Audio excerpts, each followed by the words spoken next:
Welcome back. My name is Rudy. How you guys doing today? Beautiful. Tell me how amazing 2022 is. On a scale of 1 to 69, how amazing is 2022? You can't ask for anything better.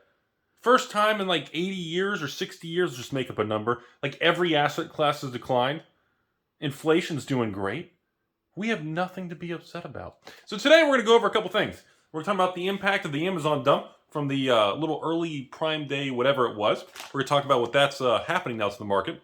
We're going to talk about some product lines I'm adding to the discontinue list with Magic the Gathering and WotC. And we're going to talk about what's going on. So first, let's get right into it. I will be discontinuing Challenger decks. Is another product line I'm adding to Wizards of the Coast where we are zeroing out and we're permanently stepping away from to reduce risk and uncertainty based on Wizards' actions and the market conditions until I see further evidence that they're willing to straighten out the ship and stay the course. So essentially, if you didn't know, I started with Challenger decks when they were first introduced. 2018, 2019, like it was probably about 4 years ago. I started with Challenger decks, and they were very successful. Great product. I carried them for the first 2 or 3 years, and then they started to, I think because now the new one is like a Pioneer Challenger deck. Now they're having multiple variants of Challenger decks. And again, I'm actually not knocking the product. Like the new Pioneer Challenger decks actually look pretty good. But the issue is, number one, $50 a deck. High price now for MSRP, which means stores are going to be paying probably in the 30s for these things, okay? So we have a higher price point that Wizards is assigned to these. Number two, these are filled with reprint cards that, as we all know, anything nowadays, anything that's not reserve list, even then, that doesn't mean anything because the Spirit reserve list can go fuck themselves and Mark Rosewall's a piece of shit and lies. But I mean, anything regarding reprints is out the window. Because no matter what they say, nobody believes anything. The credibility of Wizards of the Coast is an all-time low. So again, for people looking to buy or collect or invest or collect sealed product, you got to stay away. Now, if you just want to buy one deck and open it and actually just, play, strip Magic and hang out with some friends and actually play a game and everything, well, it's actually a pretty fun product. But besides that, unfortunately, selling a single little deck like that and not really selling in volume or a lot of people and collectors, you're going to reduce your kind of the quantity of sales you're going to be able to move is going to be reduced to a smaller audience. So, I just want people to know I will not be carrying any Challenger decks moving forward. So that is now onto the product pretty much boycott ban Rudy list where I am no longer carrying Challenger decks. We no longer carry any Commander deck sets that are set specific. Now, once a year, if there's like a specialty Warhammer, obviously you guys know I do carry that, and that's been an interesting product. But as far as, Brothers War Commander deck sets, the previous, Streets of Cabana, Copacabana, Kamigawa, you've got the Dominar, all these Commander deck sets, we've zeroed out and will no longer be putting any money into it, selling it, or dealing with those product lines. Obviously, I don't deal with fat packs. Bundles. Can't use the word fat in 2022 because people implode and turn to cabbage. So I don't carry Challenger decks anymore. I don't carry Commander decks that are set specific anymore. We do not carry fat packs anymore. As of right now, and as of the last few sets, we don't carry draft boxes either. So I have now for the patrons, I think I am still selling. I think I've got, Crimson Vow, Midnight Hunt. No, actually, no, I already cut Midnight Hunt, and I refuse to reorder it because the price is too high. And I can't really, nobody wants it for the Wizards' new price. So now you have, an inverted market, which nobody will touch it. So we know products like Midnight Hunt, we know products like Crimson Vow are bottlenecked and built up in a Wizards warehouse because distributors refuse to take them, stores refuse to order them, and I'm going to tell you all the same thing. Don't buy it from me. If you want Midnight Hunt, you need to go on eBay or TCG Player, buy in the open market. But don't buy anything. Do not order. Do not buy anything from distribution. Do not order anything on any website. Do not buy from any LGS until we see what the holiday Amazon Wizards of the Coast dump is going to be. Now, if we find out that's going to be a big whimper and nothing dramatic comes out of it, then you're green light, then you can move forward. But do not order, invest, collect, buy anything, sealed product of these particular items until we know what the Wizards, Amazon, Hasbro dump is going to be. Do not, under any circumstance, do not call a distributor, do not call your LGS, do not buy from me, do not order from anybody. Because they have fucking tons of pallets, I don't care what anyone says, and they have to move it. And the only way for them to get those pallets out of that warehouse is one simple way. You have to lower price and bring it to market at reduced price to flush it off the books. They have to do it. It's not if, but it's when. It has to be done. There is no other, well, technically there's a choice.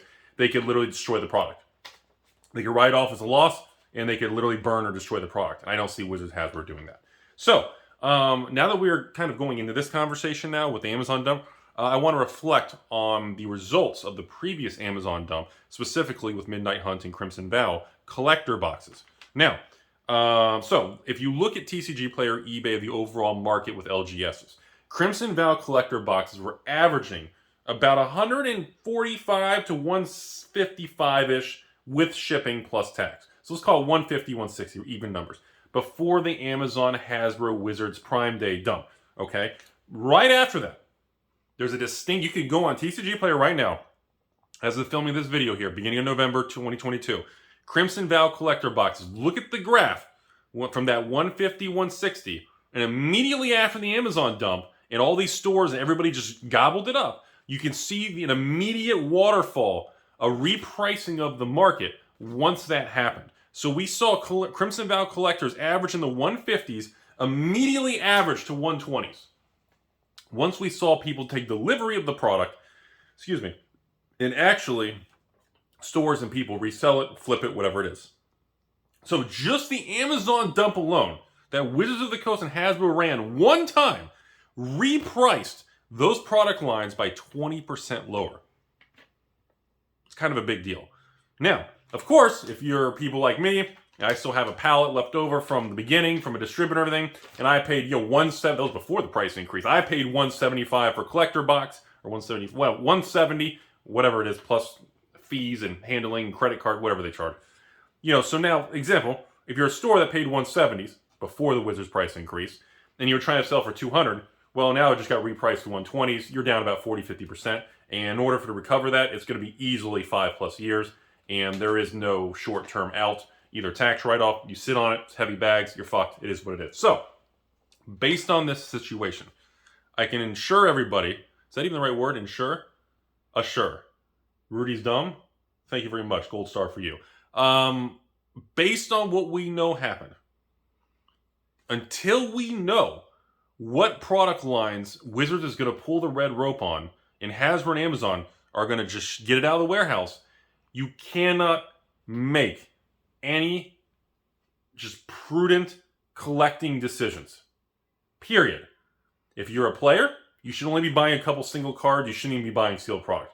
If you're a collector, an investor, a store owner, hell, a distributor, anybody, you should not be buying a single box of any Wizards of the Coast product line until we find out what the Amazon Hasbro dump is going to be. Because whatever it is, it will get repriced lower based on previous data now by on average of 20%. Is what the impact is on the market.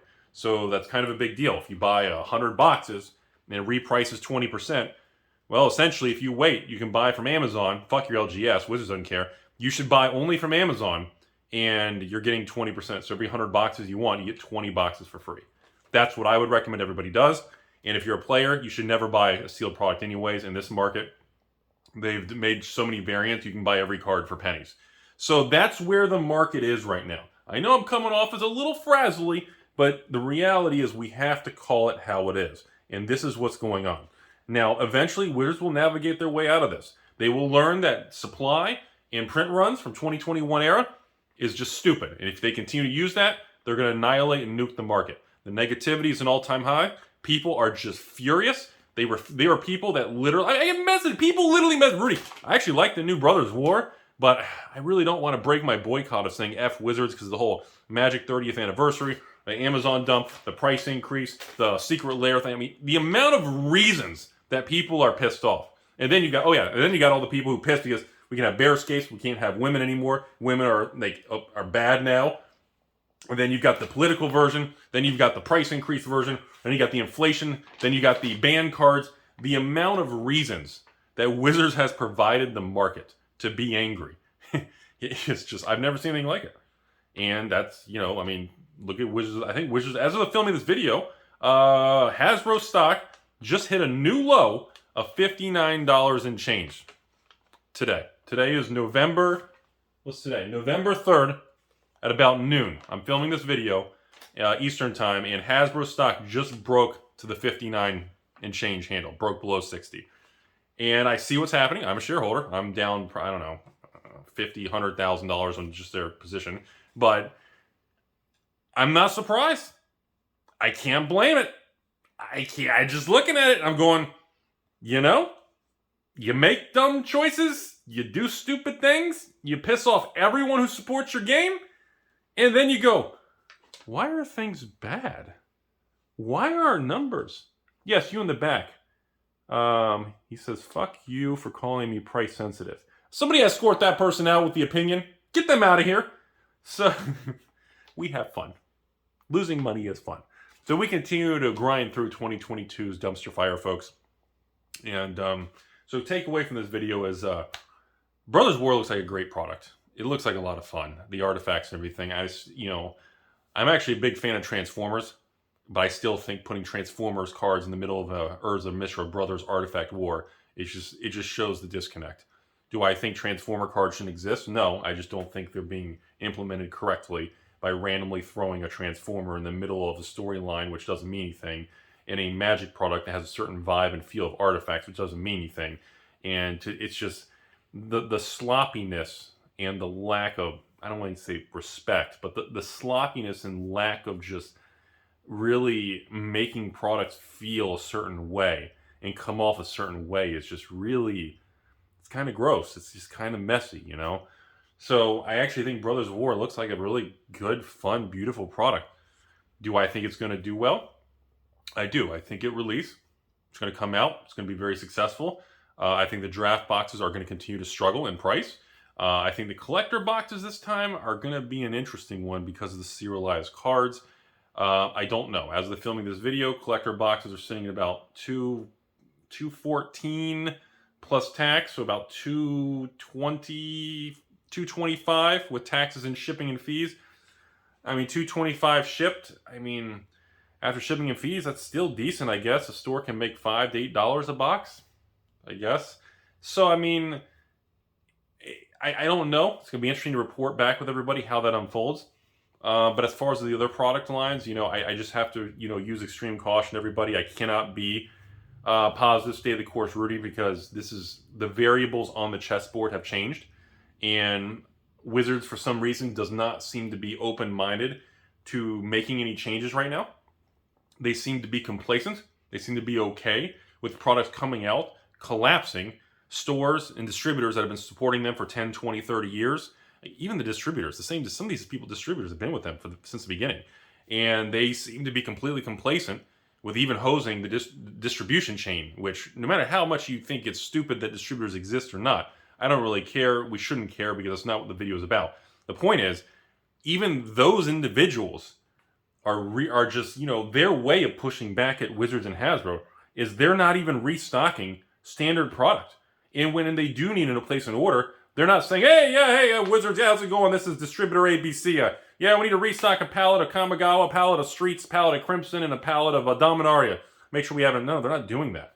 They're literally ordering this. I've seen like an invoice. No, I don't just want it to be an invoice, like a request summary, like an order, like what they call distributors place these orders to Wizards, and then Wizards sends a truck. I don't want to get into too much, but back in the day, everything would be ordered in pretty good quantities, and to see like a distributor order to Wizards, and they request like 120 boxes of like Streets. That's the restock for a distributor who has thousands of LGSs, and they order we'll take 120 boxes. Sir, you just want 20 cases? Yeah, 19 cases. To see that level of hesitation is truly an amazing moment, an amazing thing to see in 2022. It's almost as amazing as me refusing to spend $8 on a haircut, even with a coupon, because the economy is so bad. So we are sporting 2017 hairy, Rudy, woolly mammoth mode right now. That's all I have today. I think I'll stop rambling there. It's interesting times, folks. I think everyone needs to be in the mindset right now that you need to make sure you remain solvent and you're able to build your positions, hold on, and expect the turbulence to remain with Magic in particular. I'm not seeing the turbulence in, I would say, fear or emotion in Pokemon. I'm not seeing it in Flesh and Blood, you know. Seeing a little bit in Yu-Gi-Oh! With the new MetaZoo set, I'm not seeing it, but the previous MetaZoo set with the higher print runs, we're seeing that fear. But the new MetaZoo set, I'm not seeing any form of fear or concern. With the tighter supply, the market's doing well. Pokemon's doing the best. But with Magic in particular, we're all going to have to use really a lot of caution. And for a lot of you all watching out here, even if you have extra money for the holidays, anything extra, you get whatever it is, a bonus, your OnlyFans takes off, Rudy's hairy feet pictures gives you a dividend payment, whatever it is, you need to be careful. Do not over leverage. Be very calm and slowly do your thing. Don't let the emotion take over, because this Wizards of the Coast Magic turbulence, it takes Wizards a long time to make changes or make adjustments on print runs because of how far they operate in advance. And we don't know how long this is going to take. Obviously, they're using 2021 print numbers and demand, and they're using that and applying it to Dominaria and Brothers of War, which is going to continue to cause problems because the market can't absorb that. It just doesn't. Again, we don't need the product to come out and skyrocket. Wizards doesn't want that. Stores really don't want that, because that usually just means you can't get it. But at the same time, you cannot release Magic products and they're dropping 10, 20, 30, 40%. And then nobody restocks and everybody backs away. And everybody turns down wave 2 and 3 of a standard Magic product. You can't have that, because that's what everyone's doing. And that's really distorting market conditions really bad. And we need that stability. In Wizards, in the market, it's just not there. And until we see them somehow adjust, they're not going to acknowledge shit. They won't publicly. But until we see a form of some sort of action taken or a shift in behavior or something, that we have some products coming out, especially standard normal products, that are able to come out and just do fine, we all have to remain very defensive. Because we all need to be in a position to continue to fight and move forward for 2023 and moving into the future. We cannot over leverage. And if you're leveraged out there using margin, credit cards, anything with this interest rates, interest rates just went up again. I mean, what are mortgage rates? Like 10%? I think an investor loan or investor mortgage for non-primary residence is over 10. What's primary? 8 now? I mean, you can't do much. The cost of cash is very high. Cash is not trash. Cash is king right now. And it's been a very, very long time since I've been able to say that. So with opportunities and bonds, even getting yield in cash, and why I can't honestly recommend anyone buys into as a collectible or an investment on these product lines until we get transparency or behavior or an action. We need change from specifically Magic product releases. Until then, Wizards is just stocks at 59. You can say I'm wrong. You can hate me. You can hate the Alpha Investments channel. But look at the stock. Look at the company. Look at what the market's valuing the product. You think I'm wrong? That's fine. I'm just looking at what the data is showing me. And that data represents a sum of the overall market. And if the market doesn't believe it, well, we got a problem. I'm hungry. I wonder if Taco Bell's still open.